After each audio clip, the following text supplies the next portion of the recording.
You found yourself on another edition of Let 'em Know Kings United, and on today's episode, the Chicago Bulls take care of business at home against the Memphis Grizzlies. And don't look now, but the hottest team in basketball is the Cleveland Cavaliers, winning their 7th straight game after taking care of Atlanta on the road. It's a victory Saturday as the Bulls and Cavs win big, and we're going to talk about them right here on Let 'em Know Kings United.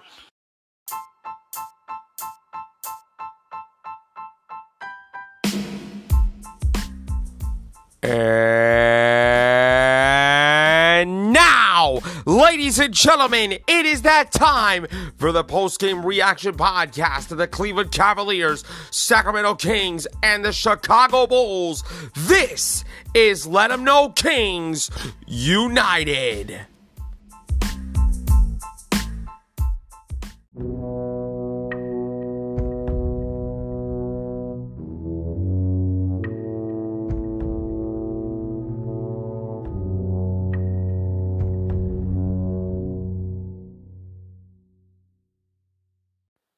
Let 'em know, Nation, we got not one, but 2 dubs to talk about, and you already know what time it is. Welcome to another edition of Let 'em Know Kings United, your Sacramento Kings, Cleveland Cavaliers, and Chicago Bulls post-game reaction podcast. And I am your host, Skylar Weisberg. Thank you so much for tuning in to today's show, and you can find Let 'em Know Kings United, which is 100% completely free and available on Amazon Music, Google Podcasts, iHeartRadio, Spotify, Radio Public, Pandora, or wherever else you want to listen to the show. Give the show a follow on those platforms if you can. Please turn on your notifications so you know about the next episode. Please rate, spread the word out to your friends, and give Let 'em Know King Let 'em Know Kings United a 5-star review on whatever podcast platform you want to listen to this on. It is a great way to support the podcast, and I appreciate every single one of you for tuning in. Ladies and gentlemen, don't look now. Don't look now because you might be shocked about this. The hottest team in the NBA is not the Los Angeles Clippers. The hottest team in the NBA right now is the Cleveland Cavaliers, who got a balanced win, a good team balanced win, 116-95 over the Atlanta Hawks. Think about this for a second. The Atlanta Hawks, coming into this game, were 4th in the NBA in scoring. Y'all know what the Atlanta Hawks offense is, right? Y'all know all they do is shoot threes and score 100 points. You already know what they are. You already know what they're capable of. They got Ice Trae, DeJounte Murray, who got 2, not 1, but 2 clutch game winners against the Orlando Magic and the Miami Heat, respectively. But even though they lost to Miami the other night after the GOAT, Udonis Haslem, got his jersey retired in a 35-minute halftime period, I mean, shoot, if there's one team that went through a long overtime and lost a game, y'all already know Chicago, we already lived through that, and I don't want to live that again. But the biggest story is for the Cleveland Cavaliers, that is their 7th straight win, the longest current winning streak in the NBA, and they did that thanks to a balanced attack. I mean, nobody for the Cleveland Cavaliers scored 20 points. I mean, DeJounte Murray led all scorers in this game in scoring for the Atlanta Hawks, but you know what? It didn't matter. It didn't matter because what I saw was a complete balanced game. He led Atlanta with 24 points. He led all scorers in that span. But you know what? Cleveland said, you know what? We don't care about that. We don't care if none of us scored 20 points against Atlanta. All we care about is getting another balanced game, and that is exactly what they did. Donovan Mitchell had 18 points and 8 assists to lead a balanced attack game from the Cleveland Cavaliers. Sam Merrill, 18 points with 5 3-pointers, put this man in the 3-point contest now. Dean Wade, 17 points. George Niang cooled off a bit. He cooled off a bit after a 30-point night against the Milwaukee Bucks the other night. He had 14 points, but I was really impressed with him. And Jared Allen, ladies and gentlemen, for the 11th straight game, this man got a double-double. 11 straight games with a double-double for Jared Allen. Like, if this dude is not all-star material by now, what the hell are we doing? Like, what the hell are we doing? I mean, I will admit this. I've called Jared Allen a couple of times soft. I'll admit that, but credit to him. Credit big time to him because he has stepped up and stepped up big time. The Cavs scored the first 10 points of this game and never trailed in holding the Atlanta Hawks to a season low in points and beating Atlanta for the third time in 3 games this season. Why? Why is that the case? Because I'm starting to think that the Cleveland Cavaliers are starting to put it together. And putting it together on both ends. More specifically, they are teaching the rest of the National Basketball Association. That includes you, Boston Celtics. That includes you, Denver Nuggets. Certainly includes the Chicago Bulls because they do not know crap. And the LA Clippers, who have the best offense in the NBA since mid-December. And arguably, the Cleveland Cavaliers have the best all-around game in the NBA since mid-December. And it's all about setting the tone defensively. J.B. Bickerstaff said if you come out and set the tone defensively and let them know it's not going to be an easy night, you can put yourself in a position where they are chasing you all night. In the NBA, runs happen, but you'd rather be playing from in front than trying to play back into the game. We have an intent and purpose to start basketball games. It is a complete buy-in to be elite defensively. You are doing something special if you are containing a team like that in the first quarter. In 1 point in the first quarter in this game, the Cleveland Cavaliers led the Atlanta Hawks 15-4. Midway through the first, against the NBA's 4th highest scoring team in Atlanta. Cleveland extended a 14-point lead at the half by outscoring the Hawks 34-25 in the third quarter. Atlanta ranks near the bottom of the league in third quarter net ratings. So the bad quarter was the third quarter for the Atlanta Hawks. And I want to give credit to the Cleveland Cavaliers here. I want to give credit to Cleveland because they did a really good job in just both ends of the floor, but also preparing for the game. They've known that they got into Atlanta at around 3 a.m. that morning after a long night in Miami. Of course, it was the Udonis Haslem banner retirement night, but I'm not making excuses for the Atlanta for the Atlanta Hawks. Why am I talking baseball? I know it's almost baseball season, but my God, it's a basketball show. Gosh darn it, I gotta get back right on course. But I want to give credit to the Cleveland Cavaliers, seriously. They did a really good job in preparation. They did a really good job of locking in on both ends, setting the tone, especially early defensively, and it was just a complete balanced attack. A complete balanced attack against one of the best offenses in the NBA right now. If they did this against the Indiana Pacers, my God, we will be talking Cleveland basketball all night long. And the loss, by the way, snapped a 3-game winning streak for the Atlanta Hawks. As far as the loss, Quinn Snyder, the head coach of the Atlanta Hawks, said, "We've been mercurial. We've had moments where we found things that are successful in games that we gotten away from them. We're a different team in the 3 games previous than when we were on that night. The Hawks did not return from the road game at Miami until 2:30 a.m. on Saturday. I'm not making excuses for the Atlanta Hawks. I'm not blaming the travel. But seriously, Atlanta, you gotta be prepared for every situation. And credit to Cleveland, they were the better prepared team than you. They were the tougher team than you. They were the more physical team than you. Much more efficient in moving the basketball. And I found that completely outstanding. As soon as the ball started moving for Cleveland, we forced the Atlanta Hawks defense to meet the pass.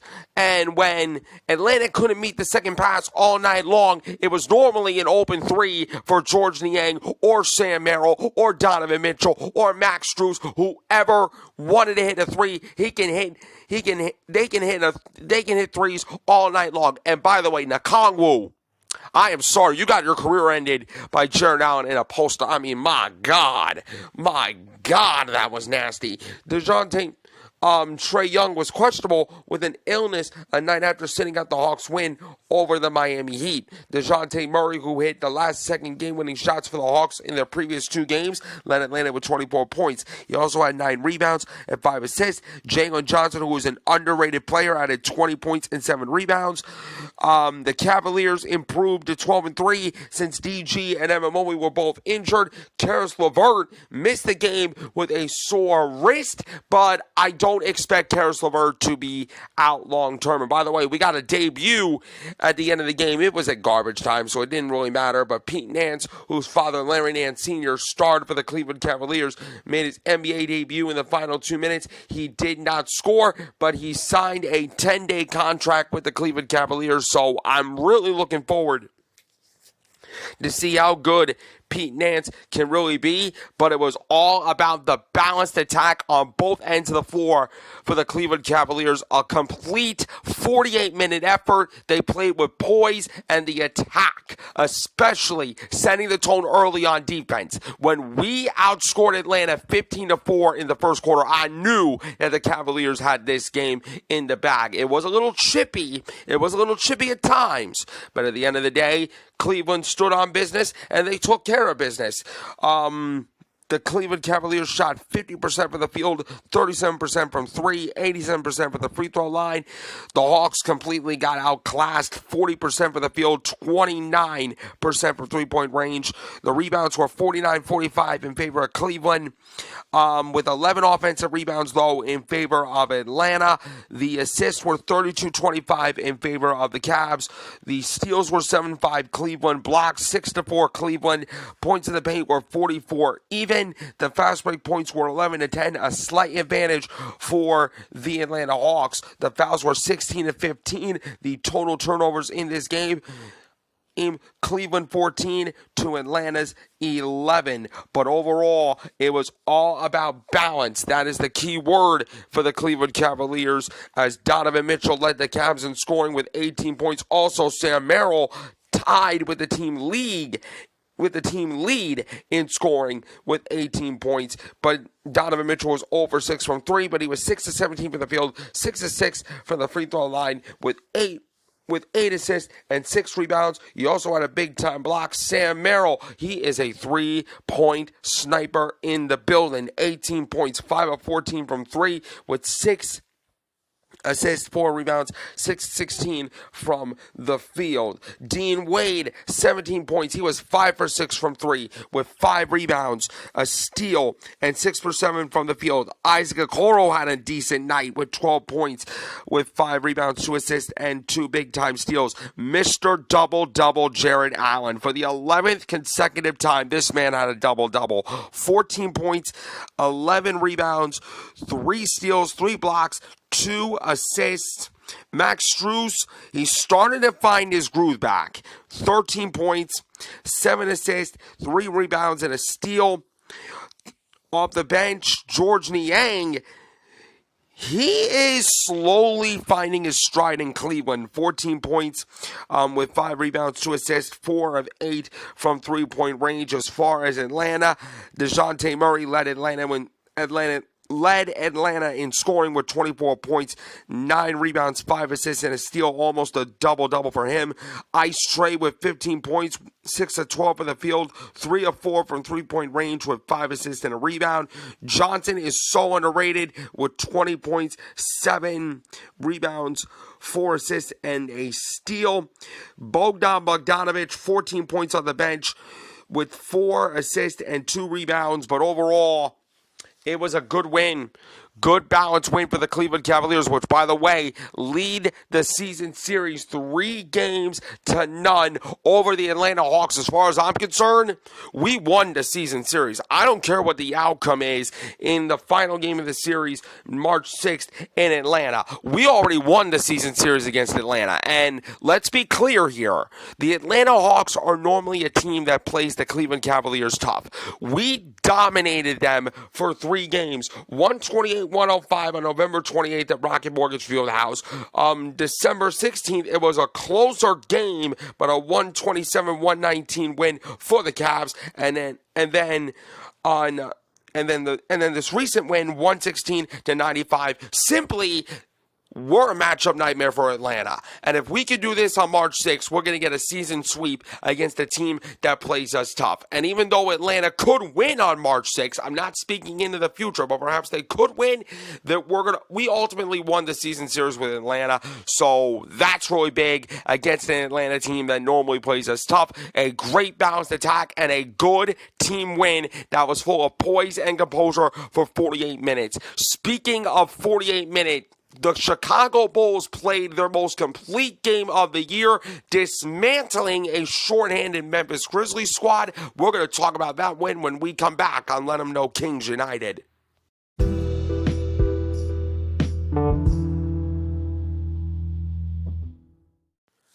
We're back on Let 'Em Know Kings United, and ladies and gentlemen, do not adjust your radios, do not adjust your television sets, do not adjust to a different podcast platform when I tell you this.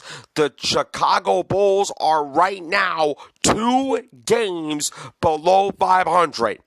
I never thought I would say that, given the fact that we had the most horrific start to the 2023-24 season. I think we were 5-14 to start off the year, 7-14, somewhere like that. I mean, it was so dreadful that I don't even remember it. But whatever the case may be, we are now 2 games below 500 as the Chicago Bulls played their most complete game of the year, especially in the second half, dismantling the shorthanded Memphis Grizzlies 125-96. Simply put, they did what they were supposed to do, especially in the second half. Now, before I even get into it, I need to give the kudos to the Memphis Grizzlies.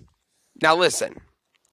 This Memphis Grizzlies team coming in, it was a trap game for the Chicago Bulls. I'm not gonna sit here and lie to you by saying it was an absolute trap game for the Chicago Bulls. They were completely shorthanded. It was simply Luke Kennard, Jared Jackson Jr., and then everybody else from the mother-freaking G League. That was the majority of the roster for the Memphis Grizzlies. Now, if the Memphis Grizzlies played the entire G League team at the end of the day, you still got to play with whoever was on the floor. And for the first half, I'll admit, Memphis had us in the first half, I'm not going to lie, especially in that first quarter when I felt that, which, by the way, it was a 21-17 first quarter, which was absolutely dreadful given the context of the final score. But anyway, I thought in the first half, especially the first quarter, I felt that the Chicago Bulls were simply playing the Grizzlies type of game instead of their game. The Grizzlies type of game on Saturday was, we don't have John Morant. We don't have Desmond Bane. We don't have the majority of our roster. We didn't have D Rose. We didn't have Steven Adams, who hasn't played in that darn year because of his leg injury. So all we gonna do is shoot the ball all night long and see if the Bulls can stop us. Unfortunately for the Memphis Grizzlies, and if you are a Memphis Grizzly fan listening to this, I apologize in advance for what I'm about to say right now. You were throwing up nothing but brick houses all night long. Now, credit to the Chicago Bulls for making an adjustment, especially in the second half. The Bulls were grouped and were falling behind in the third quarter. The Memphis Grizzlies got off to a really strong start coming out of the halftime break in the third quarter. And then when Billy Donovan called the timeout, I don't know if Billy Donovan said something. I don't know if Alex Caruso said something. I don't even know if Kobe White said something, but the Bulls were like, hold up. Wait a minute. We're the better team than the Memphis Grizzlies. Record-wise, that might be a little bit different, but Memphis is completely shorthanded. Let's put them away.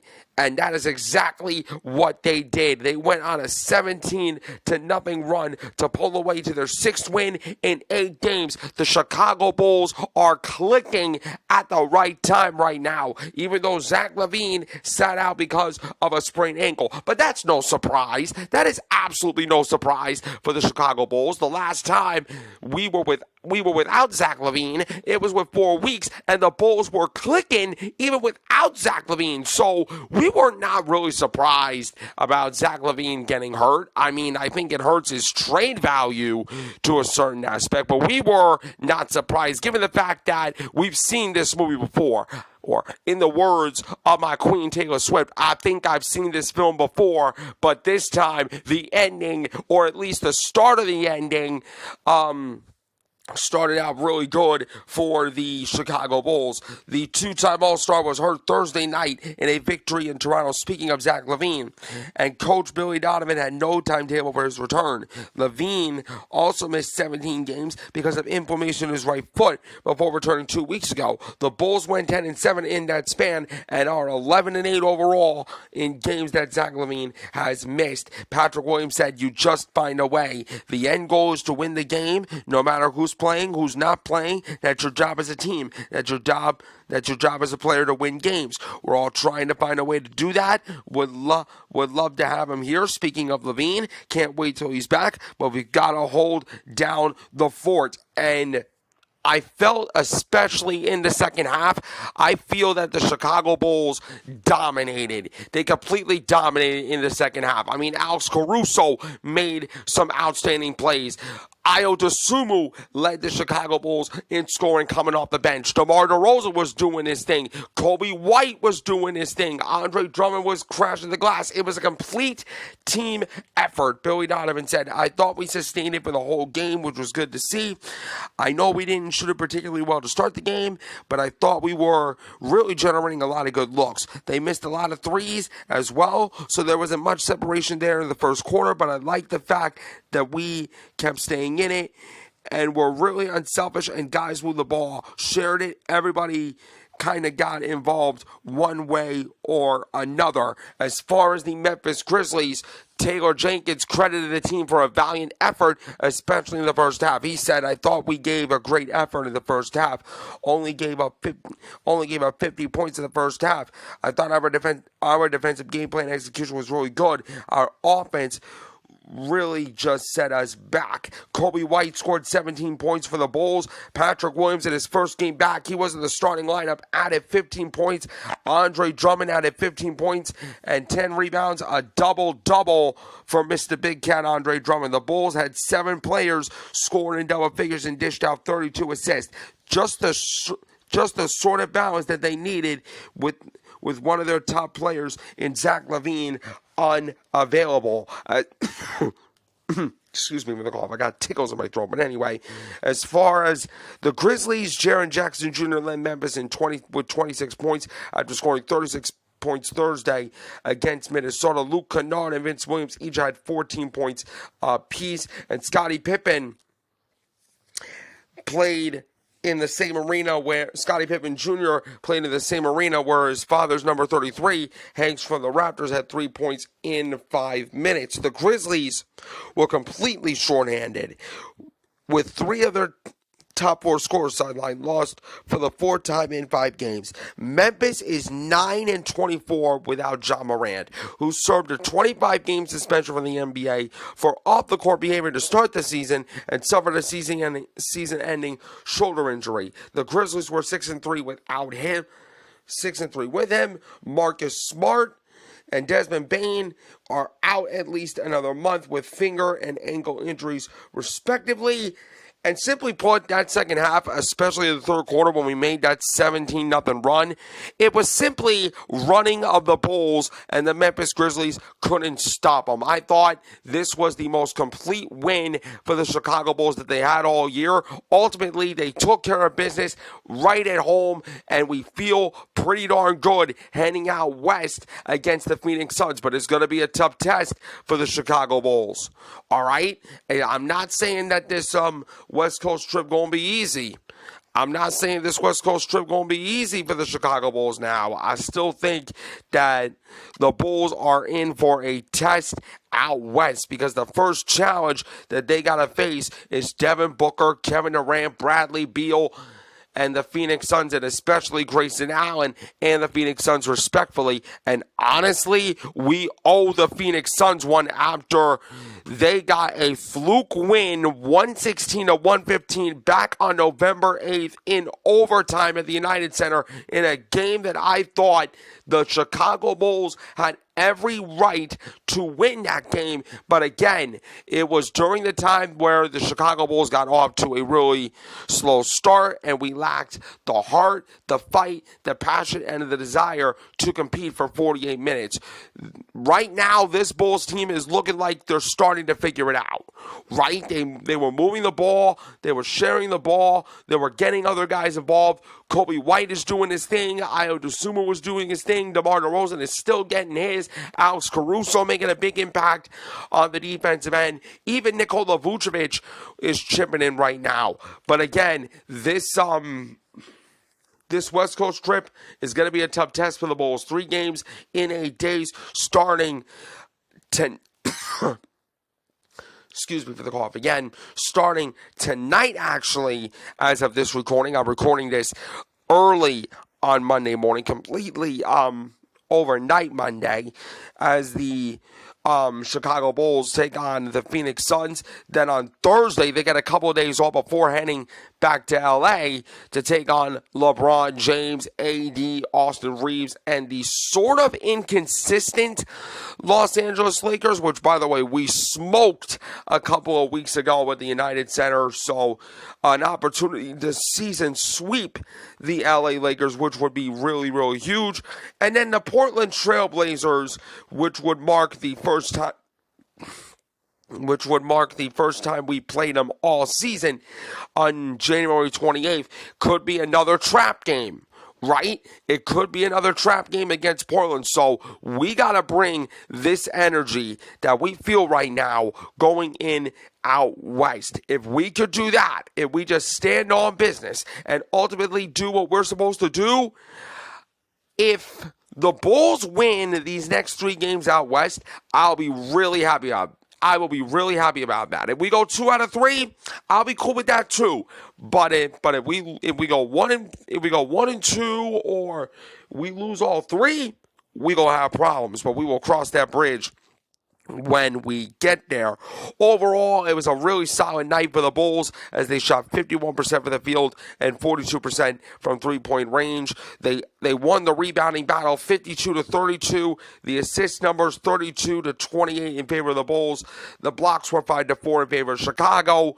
The steals were 11-6 in favor of Chicago. The points in the paint 52-34 in favor of Chicago. The fast break points 18-5 in favor of the Chicago Bulls. And coming into this game, fast break points and transition points were one of the weak spots for the Bulls coming in to this game against the Memphis Grizzlies. I think they did a really good job of working on their weakness and exploiting the Memphis Grizzlies. Even though they were shorthanded, they were a team that you got to play against. And ultimately, like I said before, the Chicago Bulls did what they're supposed to do.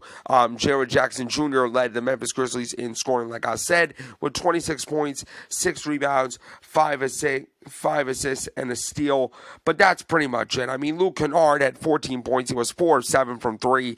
He's one of the best three-point shooters in the league, so you got to give it to him on that. Vince Williams Jr. with 14 points. 5 of 9 for the field with 5 rebounds and 2 assists. But overall, it was a really bad night for the Memphis Grizzlies. As for the Chicago Bulls, a balanced attack just like the Cleveland Cavaliers win. Ayo Dosunmu was the leading scorer off the bench. 20 points, 6 rebounds, 4 assists, a steal, a block, 7 of 10 for the field, 3 of 5 from three-point range. Javon Carter back in the rotation with 12 points. He was 2 for 3 from three-point range, 5 of 7 for the field with 5 assists. The big cat, Andre Drummond, had 15 points, 10 rebounds, a double-double for him with 4 big-time steals, and also he had an assist, shooting 7 of 11 from the field. Kobe White, he is most improved player of the year, absolutely no questions.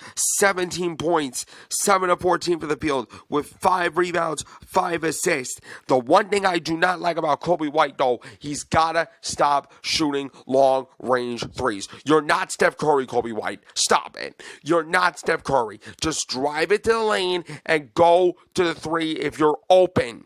If you're open and you're close enough to the three-point range, try and go to a little bit of the corner, all right? I understand you're trying to expand your range, but I don't want you shooting from Steph Curry range or Denzel Valentine range, all right? Vucci Main had 11 points, 11 rebounds, a double-double for him with 3 assists, 5 of 8 from the field, but 1 of 3 from three-point range. Vooch, you gotta stop shooting threes. You gotta stop shooting threes. If you're shooting from the corner, I can tolerate it, but straight away, you're not that kind of shooter, my man. I'm sorry.